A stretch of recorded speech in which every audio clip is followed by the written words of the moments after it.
অতে অজগর, আতে আম, ইতে ইঁদুর, ইতে ঈগল। সেই কুণ্ডুলি পাকানো অজগর আমার বর্ণবোধের অক্ষরগুলো একে একে গিলতে থাকলো। পড়ে রইল আম আমার ঘুমের মধ্যে এক ভয়াবহ দুঃস্বপ্নে। আমি তখনই চিৎকার দিয়ে জেগে উঠলাম, না না, বাংলা অক্ষরগুলো গিলতে দেব না, অজগরটা মারতে হবে।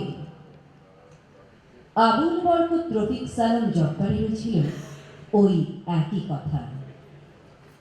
ওরা ১৪৪ ধারা ভঙ্গ করে গনগনে মিছিলে গ্রেনেডের মতো পড়ল ফেটে ঢাকা মেডিকেল কলেজের সামনের রাস্তায়, রথ খোলার মোড়ে, ঢাকার নবাবপুরের রোডে।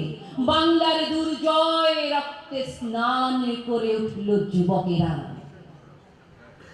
ভয়ানক অজগর বাংলা ভাষার ৫২টি অক্ষর খেয়ে শেষ করার আগেই মারা পড়ল ছিন্ন ভিন্ন হয়ে গোটা বাংলার চারদিক থেকে ছুটে আসা প্রতিশোধের আঘাতে আঘাতে।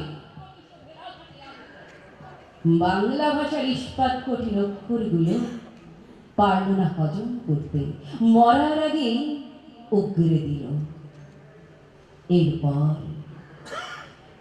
এরপর অতি অরুণ রবি উঠল, হাতে আমার ঘুম ছুটল।